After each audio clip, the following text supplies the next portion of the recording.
au président de transition de Burkina Faso, Ibrahim Traoré.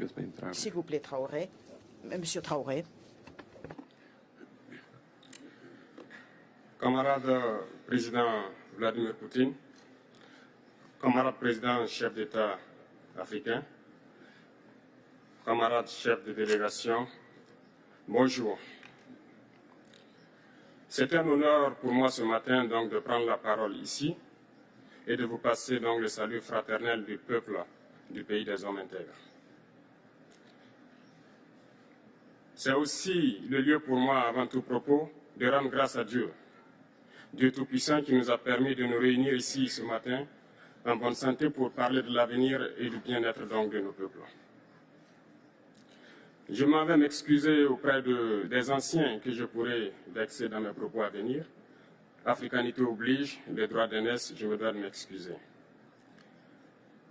Camarades, j'ai quelques questions donc de ma génération, mille et une questions qu'on se pose. Mais nous n'avons pas de réponse. Et il se trouve qu'ici, nous pouvons laver donc notre linge sale parce qu'on se sent en famille. On se sent en famille en ce sens que la Russie est une famille aussi pour l'Afrique. C'est une famille parce que nous avons la même histoire. La Russie a consenti d'énormes sacrifices pour libérer le monde du nazisme pendant la Seconde Guerre mondiale. Les peuples africains, nos grands-pères, ont été déportés de force aussi pour aider l'Europe à se débarrasser du nazisme. Nous partageons la même histoire en ce sens que nous sommes les peuples oubliés du monde, qu'ils soient dans les livres d'histoire, dans les documentaires ou films, on tend donc à balayer le rôle prépondérant qu'a joué la Russie et de l'Afrique dans cette lutte contre le nazisme. Nous sommes ensemble parce que, actuellement, nous sommes là pour parler de l'avenir de nos peuples, de ce qui va advenir demain, de ce monde libre auquel nous aspirons, de ce monde sans ingérence dans nos affaires internes. Nous avons les mêmes perspectives et je souhaite que ce sommet soit l'occasion donc de pouvoir tisser de très bonnes relations en vue d'un meilleur avenir de nos peuples.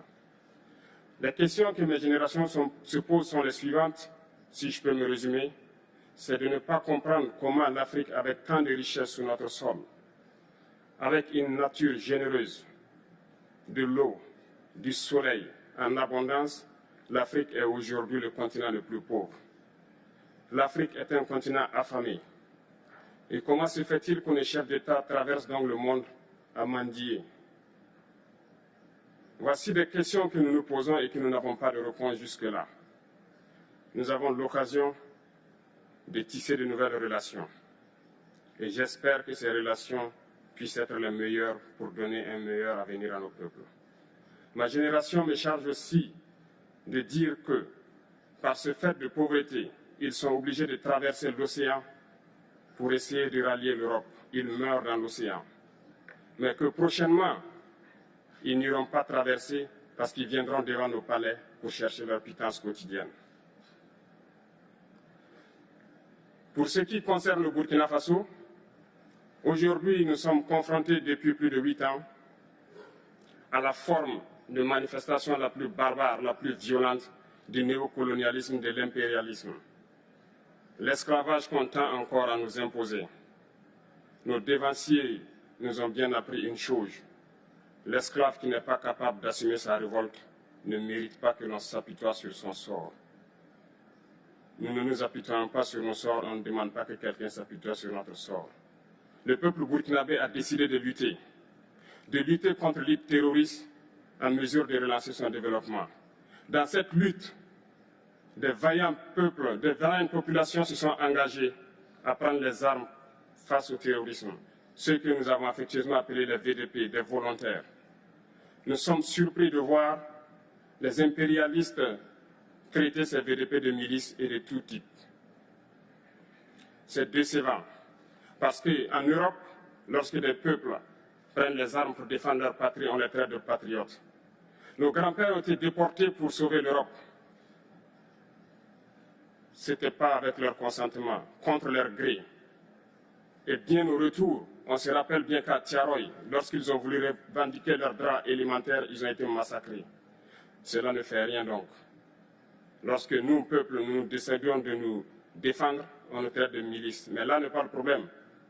Ce qui est le problème, c'est de voir des chefs d'État africains qui n'apportent rien à ces peuples qui se battent, mais qui chantent la même chose que les impérialistes en nous traitant de milices, en nous traitant donc d'hommes qui ne respectent pas les droits de l'homme. De quels droits de l'homme parle-t-on? Nous nous offusquons contre cela et c'est honteux. Il faut que nous, chefs d'État africains, nous arrêtons de nous comporter donc en marionnettes qui dansent à chaque fois que les impérialistes tirent sur les ficelles. Hier, le président Vladimir Poutine a annoncé donc l'envoi des céréales en Afrique. Nous sommes bien contents. Nous lui disons merci pour cela. Mais aussi, c'est un message passé à nous, chefs d'État africains, parce qu'au prochain forum, nous ne devrons pas venir ici sans avoir assuré, pour ceux qui ne connaissent pas la guerre, l'autosuffisance alimentaire de nos peuples. Nous devons prendre l'expérience de ceux qui ont pu déjà atteindre cela en Afrique, tisser de bonnes relations ici et tisser de meilleures relations avec la Fédération de Russie pour pouvoir assouvir les besoins de nos populations. Je ne serai pas peut-être long, le temps imparti est très court. Nous sommes obligés de nous arrêter à un moment donné. Mais je voudrais terminer en disant que nous devons donc rendre hommage à nos peuples qui se battent. Gloire à nos peuples, dignité à nos peuples, victoire à nos peuples. La patrie ou la mort, nous vaincrons. Merci, camarades.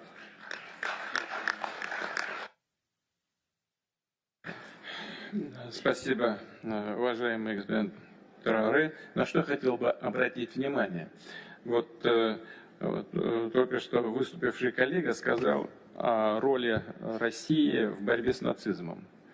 Она кем-то пытается быть затушевана, забывается, но эта борьба велась Советским Союзом, Россией в интересах всего человечества, для освобождения человечества от нацизма. Я хочу обратить внимание, что и борьба Африки за свою независимость, борьба Африки против апартеида велась и ведется не только в интересах самой Африки, она ведется в интересах всего человечества, потому что эта борьба приводит к результатам, которые улучшают само качество взаимоотношений в мире, а значит направлена на улучшение ситуации в мире в целом. В этом смысле я, безусловно, согласен с господином Трауре. Это очень похоже на то, что происходило и происходит с Советским Союзом, с Россией в его борьбе, и то, что происходит со странами Африки сегодня в борьбе Африки за свою подлинную независимость и свободу. Я с удовольствием передаю слово президенту Республики Камерун Полю Бия. Пожалуйста.